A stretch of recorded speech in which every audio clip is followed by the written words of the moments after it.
Hi, magandang umaga po sa inyong lahat for our first reading of the day. Tingnan po natin kung ano po ang makikita natin sa first reading of the day today. Ano po kaya ang makikita natin sa first reading of the day today, no? Natin muna po natin ang ating baraha. Tingnan po natin kung ano po ang makikita natin sa first reading of the day. Sana po ay napanood niyo na po yung first, second, third, fourth reading kahapon. Napaka lalalim po ng mga nabasa ko kahapon. And I do hope na mapanood niyo po lahat yan. Ano? Sayang po kung hindi niyo mapapanood dahil sobra pong powerful at malalim po at talagang makabuluhan lalo yung nabasa natin kahapon. Ano? So ngayon po, tingnan naman po natin kung ano naman po ang mababasa natin sa first reading of the day today.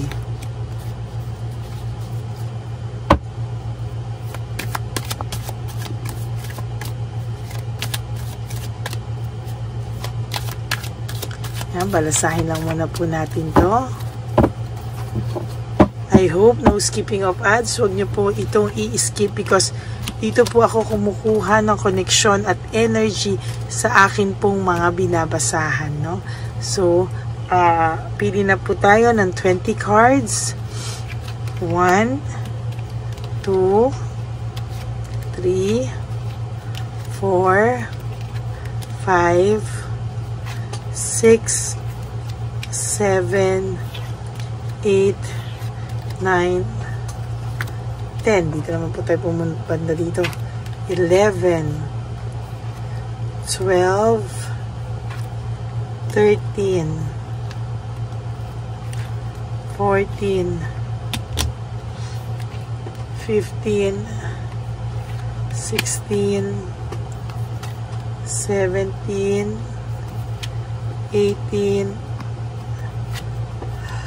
19, and 20. Okay.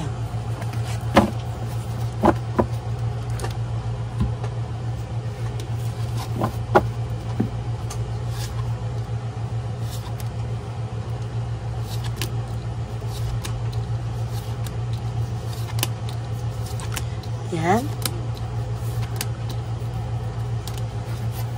Buksan na po natin ang ating mga kandila.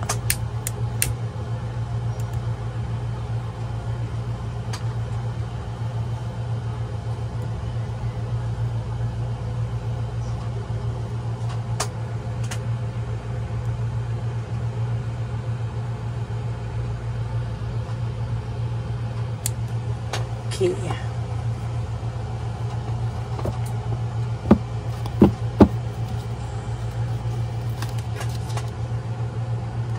Naging careless po siya, no, sa kanyang mga ginawa sa'yo. Naging pabigla-bigla po siya sa mga desisyon niya na talagang na mga ginawa niyang desisyon. Hindi po niya alam bakit daw po hindi niya pinag-isipan ng lahat ng ito, no. Alam po ng taong ito na ikaw po ay nasaktan. Alam po niya na ngayon po niya alam na ikaw po ay nasaktan na at ikaw po ay dumaan po sa matinding sakit na naramdaman mo po sa kanya, no? Ngayon po itong taong to ay nakakaramdam ng sadness, loneliness, and fear. Bakit? Dahil bigla ka na lang daw pong naglaho ngayon ng parang bula at hindi ka na daw po niya alam kung saan ka po niya hahanapin, no? As a matter of fact, ang tao pong ito ngayon, hindi niya po alam kung saan ka po niya hahanapin at hindi ka po niya alam kung saan ka niya pupuntahan. Hindi ka po niya alam na parang hindi ka na po nararamdaman, hindi ka na po niya nararamdaman at hindi na po niya nararamdaman, hindi ka na rin po nararamdaman even po yung mga kasamahan or mga kaibigan niya or mga pamilya niya, hindi ka na daw po maramdaman, no? Para po siyang nawala ng purpose, hindi niya po alam ngayon kung saan daw po at ano ang gagawin niya daw po, no, para daw po dito, no, para po ikaw ay makausap niya, ikaw po ay mahanap niya. If there will come a time na lalakas na po ang loob niyang makipag-usap sa iyo, no, sinasabi niya po na hindi niya po alam, no, kung paano ka mahahanap, paano haharap sa iyo, kasi parang nanahimik ka pong bigla at hindi ka na po alam, hindi po nila alam o hindi po alam ng person mo kung saan ka po hahanapin, no? Talagang hinahanap ka po nito.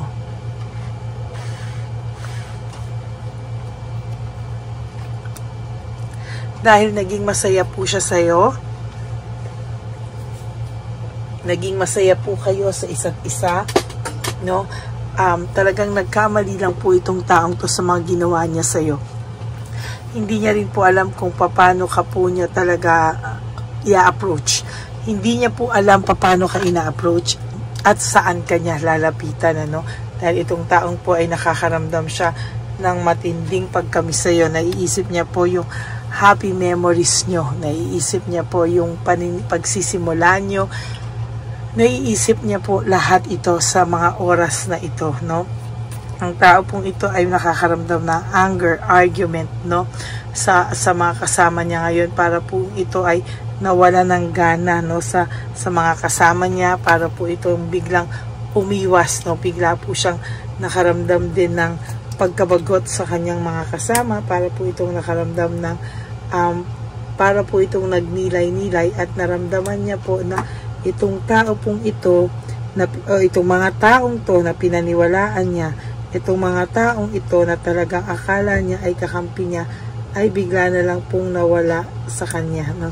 Para pong nawala ng parang bula at hindi niya po alam kung paano niya po lalapitan, ano? Sa totoo lang po, hindi niya rin po alam ngayon kung saan siya lalapit para humingi ng tulong or sino yung mga pwede niyang kausapin para siya po ay pakinggan, makahingi ng tulong, no, para ikaw ay makausap, no? Hindi niya po alam paano kanya kakausapin, paano kanya i-reach out, paano kanya i-approach, kasi nawalan po ito ng pagkakataon, ano? Parang bigla ka na raw daw umiwas, bigla kang nawala, at talagang dati nakakapag-stalk pa siya sa ito. Parang nakita ko, parang yung profile mo rin daw po, or parang baka nilak mo din yung profile mo, na wala na po siyang hindi ka na po niya ma-reach out, no? Hindi ka na po niya alam kung dumating ang time na itong taong to ay aalis para makita ka, pupuntahan ka, ay hindi niya na po alam paano at saan siya hihingi ng tulong. At may mga kaibigan ka po na nilalapitan ito nung araw, pero parang iniwasan na rin po sila ng mga kaibigan mo, at talagang sa pakiramdam ko parang nawalan din po ng gana yung mga kaibigan mo dito sa taong ito, no? Parang ang naramdaman ng taong ito ay para po siyang nanliliit, no? Na wala na po siyang malapitan, wala na po siyang matakbuhan, at wala na po talaga siyang way para ikaw daw ay ma-reach out, no? Pakiramdam niya hindi mo na raw siya mahal, pakiramdam niya natitiis mo na siya, pakiramdam niya ang layo-layo mo na sa dating habol na habol sa kanya, sa dating konting ano ay natataranta. Dati daw po ay sa nakikita nito ay parang hindi mo kayang mawala siya, pero ngayon parang kaya mo na daw siyang mawala, at hindi na raw ikaw makakatiis talaga, no? Talagang ang nakikita niya daw ay natitiis mo na siya ngayon. Dati hindi mo siya natitiis, ngayon natitiis mo na raw siya. Nagbago na raw ang takbo ng mundo, parang baliktad na, no? Ikaw na yung umiwas, ikaw na yung nanahimik. Mas gusto nga po nito na inaaway mo siya para hindi po siya nakakaramdam ng guilt, pero hindi po ganun ang nangyari. Ang nangyari po talaga ay totally ay nagkaroon ng conflict, hindi sa iyo, no? Pero sa mga tao sa paligid niya, sa mga taong pilit siyang binabagsak, no? Yung akala niya mga kakampi niya, ngayon pilit po siyang binabagsak ng mga yan, no? And sa nakikita ko din po dito, no, ay itong taong pong ito ay nakakaramdam din po ng parang nawalan siya ng kakampi nung nawala ka sa kanya, no? Parang lahat kaaway niya, no? Even yung pinagpalit niya sa'yo, lahat yan ay parang hindi niya maramdaman na meron siyang support system, no? Para po siyang nadenggoy, no? Nung naghiwalay kayo, para po itong nalungkot, no? Para po siyang nagkaroon ng delayed success, no? Parang kahit anong gawin niya, parang nalungkot po itong taong to kasi sa nakikita ko, hindi po siya naging masaya sa buhay niya. At sa nakikita ko po ay talagang malungkot na malungkot po ang taong ito. Ayan, no? Nagkaroon daw po siya ng error of judgment, no? Hindi niya po inakala na ang simpleng hindi niya inakala na yung ginawa niya, kala niya simple lang, pero sa'yo tumatak, nasaktan ka, para kang yung pagkatao mo parang sinaksak pa ulit, no? Talagang ang hirap, no? Leaving home, making decision. Ang taong ito sa totoo lang ay parang nung nagdesisyon siyang umalis sa side mo, sa tabi mo, sa relasyon nyo, para po siyang nagdesisyon din na itapon na lang din yung buhay niya, kasi parang simula po nang nawala ka, naging patapon ang buhay nito at nakaramdam po siya ng matinding disappointment. Hindi niya po inakala na makakaramdam siya ng ganyan sa mga panloloko niya sa iyo, sa pagsisinungaling niya sa iyo. Insecurity tactics, no? Talaga pong sa nakikita ko ay talagang nalungkot din ang taong ito. There's panic, no? Sabi ko sa iyo, nagpapanik siya. Hindi niya alam paano ang mga susunod niyang steps, paano ang mga susunod niyang strategy, tactics, no? Sa iyo, no? There is fear of change, no? Parang ayaw niya pong mangyari ang lahat ng kinakatakutan niyang pagbabago, no? Parang ang pakiramdam niya po anytime daw ay pwede kang lumayo sa piling niya totally, no? At talagang pinapakita niya lang po sa iyo ay false success, living beyond means, meaning hindi po totoo o wala pong katotohanan lahat po ng pinapakita niya sa iyo. There is self-pity, no? May self-pity po akong nakikita dito. Loss, grief, talagang ito po ngayon ay nakakaramdam ng pagkabagabag, nakakaramdam po siya ng pagkaawa sa sarili niya, dinadamdam niya po, nagluluksa talaga siya sa mga nagawa niyang kalokohan sa iyo. Hindi niya man po inaamin ito sa mga tao, pero yun po ang lumalabas, the Tower, no, for your last card. Feeling niya po, simula po nang nawala ka, talagang nagkasunod-sunod po ang karma niya sa buhay, no? Nagkasunod-sunod at talagang napakahirap daw pong iwasan yung mga karma niya ngayon sa buhay.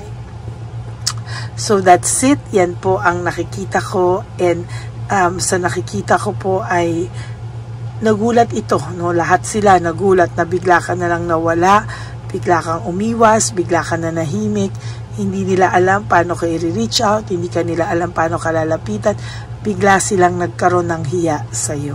So yan po ang ating first reading of the day. I hope na naka-resonate kayo, and if you do, can you please give me a like and comment down below para naman po alam ko kung ano po ang inyong mga nasa saloobin. And always please click the bell para alam nyo po at updated kayo sa mga latest videos po na ating nilalabas. And for those of you who would like to have a private reading with me, you can message me po at Ladyly Elena, that's L-A-D-Y-L-Y Elena. Nasa dulo po yan ng ating video. Diyan nyo po ako makokontak. That's my only official and legit FB account, no? At nilabas ko din po dyan ang fake account ng fake account ng Lady Elena, na kung saan ay nag-i-scam siya at nanghahack siya sa mga subscribers natin, ano? Meron pa nga po silang strategy na kunwari ay sasabihin nila na lumipat tayo kay Dr. Apakaru ba yun? O hindi ko na po alam kung sino, at parang binabalik ang ganito at masaya daw siya, ganyan. Pero bakit po siya nasa channel ko, no? Para kumuha ng mga subscribers na mauuto po, no? Kasi nag-hope sila na may kahit isa na mauto sila, no? At sana po hindi ikaw yun, no? Talagang mag-ingat ka po sa mga tulad nila. Okay, and to all my ever loyal, solid, faithful na Lady Elena family, I love you all from the bottom of my heart. Mahal na mahal ko po kayong lahat.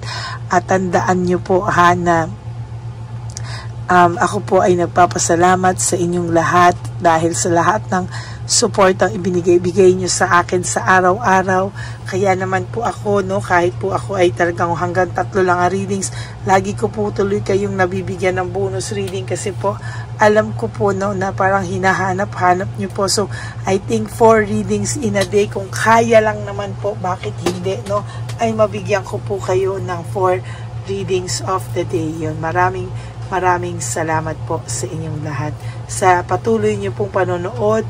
At for those of you who would like to give me a super thanks po for this video, I would really appreciate that and love that from the bottom of my heart, dahil po tayo ay nag-iipon na po para sa ating One Love a Day.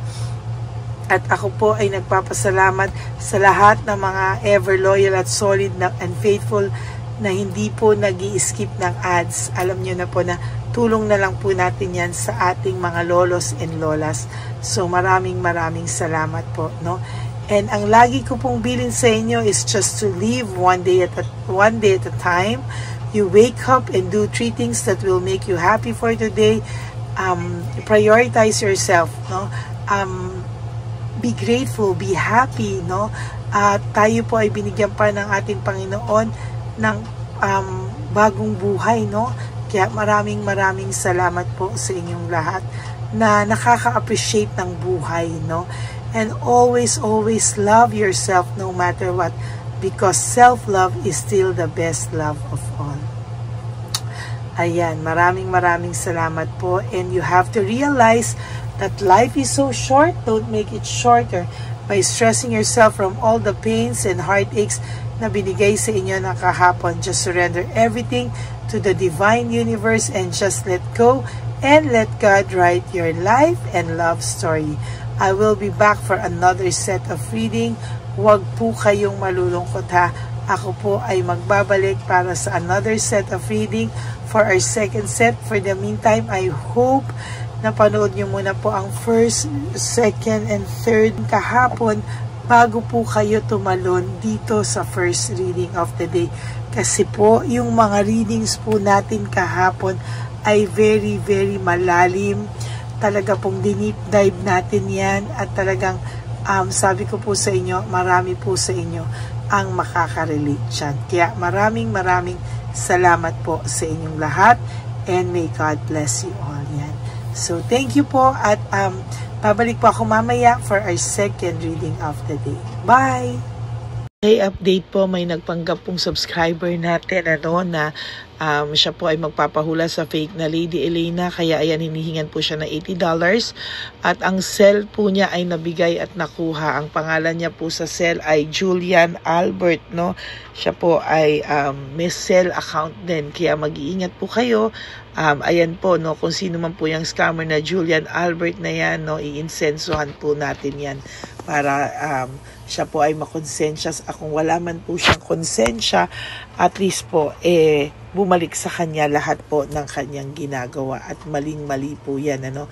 Basahin niyo po lahat yan, makikita niyo po, ayan po ang cell number niya at Julian Albert na yan, ano, para po talagang ma-report din po natin yan na siya ay gumagamit ng cell account na Julian Albert. Mag-ingat po kayo. Ayan po yung number niya. Ayan po yung pangalan niya. Huwag po kayong magpauto. Nakita nyo naman po, no, napakalayo po ng pangalan ko sa pangalan ng pinagsesendan nyo po ng account o ng pera. Kaya mag-ingat po kayo at beware sa scammer na to.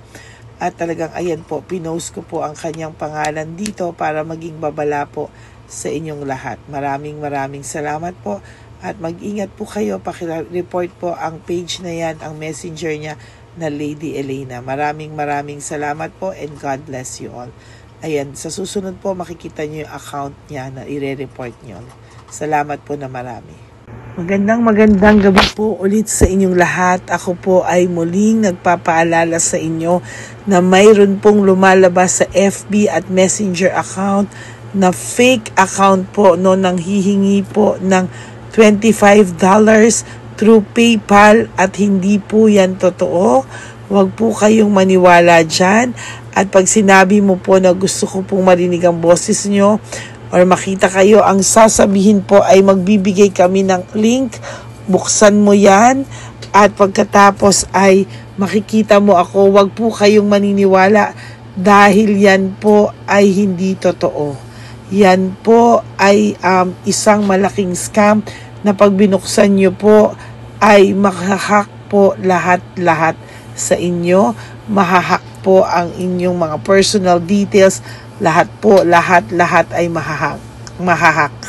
Ako po ay nalulungkot na ito po ay nangyari, ngunit sa talagang may mga tao pong masasama at may mga tao po talagang hindi makatiis na hindi gumawa ng masama sa ibang tao. Pero maging aware po sana kayo, tulungan niyo po ako, i-report po natin yung fake na yan at sa FB para siya po ay mawala na at wala na po siyang mabiktima pa. No? Nandyan po lahat ng details at maraming salamat po sa inyong lahat. Maraming salamat po sa inyong lahat at mag-iingat po kayo.